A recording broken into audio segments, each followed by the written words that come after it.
আসসালামু আলাইকুম রহমতুল্লাহ। কেমন আছেন সবাই? চলুন কথা না বলে শুরু করি। তাহলে আজকে আমাদের শেখার বিষয় কি ছিল? আমরা এর আগে দেখেছি দশমিক থেকে বাইনারি, বাইনারি থেকে দশমিক, দশমিক থেকে অক্টাল, অক্টাল থেকে দশমিক। এখন আমরা দেখব আরেকটা নাম্বার সিস্টেম, যেটা হচ্ছে দশমিক থেকে হেক্সাডেসিমাল নাম্বার, যেটা থেকে দশমিক থেকে হেক্সাডেসিমালে যাব। তাহলে হেক্সাডেসিমালের বেজ কত? আমরা জানি হেক্সাডেসিমালের বেজ হচ্ছে 16। হেক্সাডেসিমালের বেজ 16। তাহলে আমরা বলছিলাম যে দশমিক থেকে যেখানেই যাব, তাহলে ওই নাম্বারের বেজ দিয়ে আমাদের ভাগ করে করে যেতে হবে। তাহলে আমাদের যদি একটা দশমিক নাম্বার থেকে, ধরে নিলাম যে দশমিক নাম্বার এইটা, এটাকে আমাকে বললো যে এইটার ইকুইভ্যালেন্ট হেক্সাডেসিমাল নাম্বার কত। তাহলে আমি কি করব? এই দশমিক ভ্যালুটাকে আমি ভাগ করে যাব। ভাগ করলাম, কত দিয়ে ভাগ করব? 16 দিয়ে ভাগ করব। যেটাতে যেতে বলছে ওইটার বেজ দিয়ে ভাগ করতে হবে। তাহলে 16 দিয়ে ভাগ করলাম। 16 দিয়ে ভাগ করলে এখানে কত হবে? আমরা জানি 5 16 80। তাহলে 5 আর থেকে এখানে 50, 3 3 16 48, তাহলে 2। তাহলে কত? 2 অবশিষ্ট থাকে, রিমাইন্ডার 2।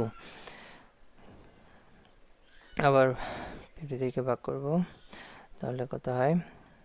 3 16 48, তাহলে হচ্ছে 3, রিমাইন্ডার থেকে 5।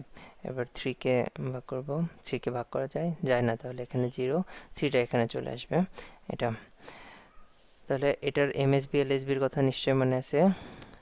এমএসবি হচ্ছে পূর্ণ সংখ্যার ক্ষেত্রে বারবার বলেছি, এমএসবি নিচের দিকে থাকে, এলএসবি হচ্ছে উপরের দিকে থাকবে এলএসবি। তাহলে ভ্যালুটা কত? 850। এইটার ইকুইভ্যালেন্ট হেক্সাডেসিমাল নাম্বার হচ্ছে 352। ঠিক আছে, আশা করি বুঝতে পেরেছেন। আমি আরেকটা উদাহরণ যদি করি, ধরলাম যে 352 এই নাম্বারটাই নিচ্ছি।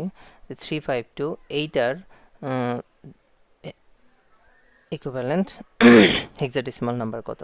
তাহলে কি করতে হবে? সেমভাবে 352কে আমি ভাগ করব। কত দিয়ে ভাগ করব? 16 দিয়ে ভাগ করব। 16 দিয়ে কেন ভাগ করব? কেননা আমাকে 16 বেজ সম্বলিত নাম্বারে যেতে বলছে। 16 বেজ সম্বলিত নাম্বারকে হেক্সাডেসিমাল, তাহলে 16 দিয়ে ভাগ করলাম। তাহলে কত জানি আমি?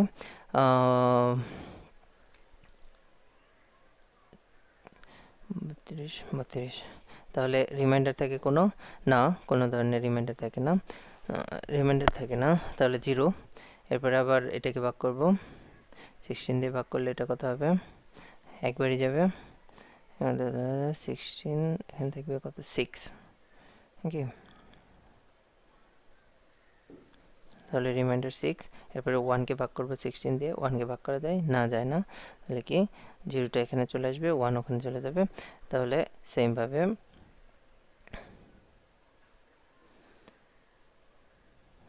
এমএসবি এলএসবি, তাহলে এটার ইকুইভ্যালেন্ট নাম্বার কত? 352। 352 এর ইকুইভ্যালেন্ট নাম্বার হচ্ছে 160। এইটা।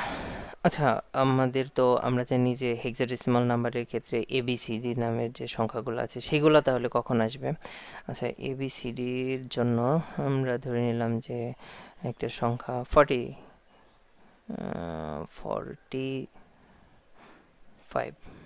ধরে নিলাম 45। এইটার ইকুইভ্যালেন্ট হেক্সাডেসিমাল নাম্বার কত যদি জিজ্ঞেস করে, তাহলে কি করতে হবে? 45কে ভাগ করব। কত দিয়ে ভাগ করব? হেক্সাডেসিমালের বেস দিয়ে ভাগ করব। হেক্সাডেসিমালের বেস কত? 16। 16 দিয়ে ভাগ করলাম 45কে, তাহলে কত হবে? আমি জানি 16 এখানে 32, তাহলে রিমাইন্ডার থাকে কত? রিমাইন্ডার থাকে হচ্ছে 3 লং যেহেতু 48, 13 থাকবে। তো 13 নামের কি কোনো নাম্বার আমরা চিনি? আচ্ছা, ওখানে পরে দেয় 13 থাকলো। এরপরে আবার 2কে ভাগ করব। 2কে ভাগ করব কত দিয়ে? 16 দিয়ে ভাগ করা যায় না, 0। তাহলে 2টা চলে যাবে, এখানে গেল। 13 নামের কি কোনো সংখ্যাকে আমরা চিনি? না, 13 নামের কোনো সংখ্যা আমাদের হেক্সাডেসিমালে নাই, কিন্তু 13 এর ইকুইভ্যালেন্ট নাম্বার কত আছে আমাদের? আমরা জানি ডি। তাহলে এই 45-এর ইকুইভ্যালেন্ট হেক্সাডেসিমাল নাম্বার কত হলো? 2D।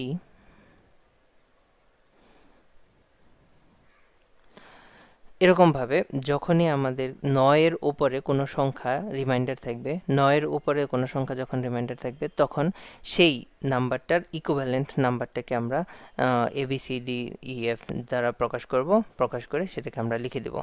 ঠিক আছে, আশা করি বুঝতে পেরেছেন এ পর্যন্ত। ধন্যবাদ সবাইকে। আসসালামু আলাইকুম।